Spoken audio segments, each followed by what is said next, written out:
Fossiles et fossilisation. Dans ce chapitre, on va définir la notion de fossile et de fossilisation et ses conditions. Identifier quelques types de fossiles. Et déduire l'importance géologique des fossiles.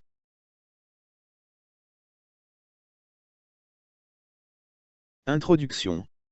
On observe souvent dans les roches sédimentaires les empreintes, les restes ou les traces d'activités d'êtres vivants ayant vécu au cours des temps géologiques.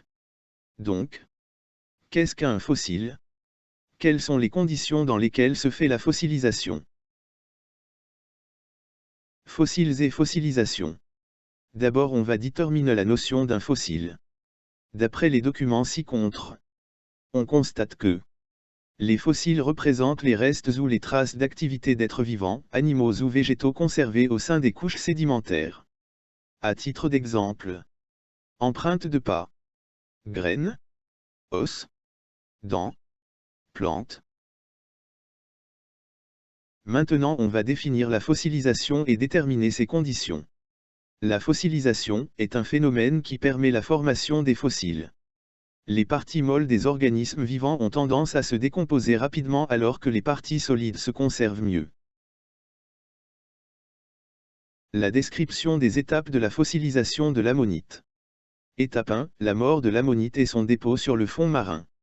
Étape 2, l'ammonite est recouverte par le sable du fond marin et la partie molle de l'animal se décompose. Étape 3, plusieurs couches sédimentaires se déposent sur les restes de l'animal.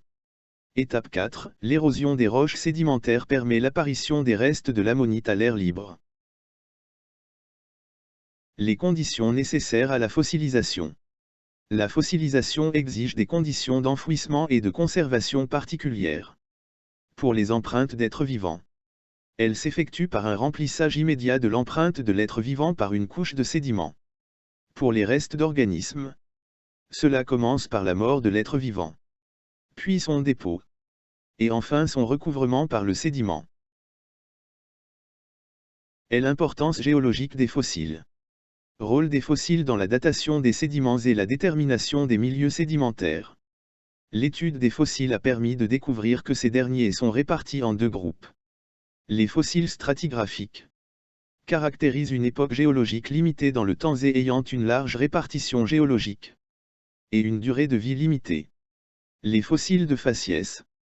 Fossiles à répartition géologique limitée et dont l'existence s'étale sur une longue époque géologique. Ces fossiles permettent de déterminer les milieux de sédimentation et la paléogéographie, et l'adaptation aux milieux de vie. Types et exemples de fossiles. L'importance géologique de chaque type de fossile. Les fossiles stratigraphiques permettent la datation des couches sédimentaires.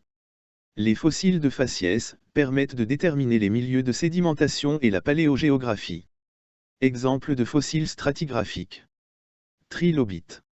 Les ammonites. Exemple de fossiles de faciès. Les fougères. L'oursin. Ces images montrent.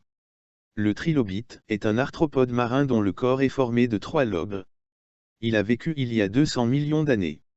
L'ammonite est un mollusque marin. Il a vécu il y a 150 millions d'années. Fougère, végétal qui est apparu il y a 530 millions d'années.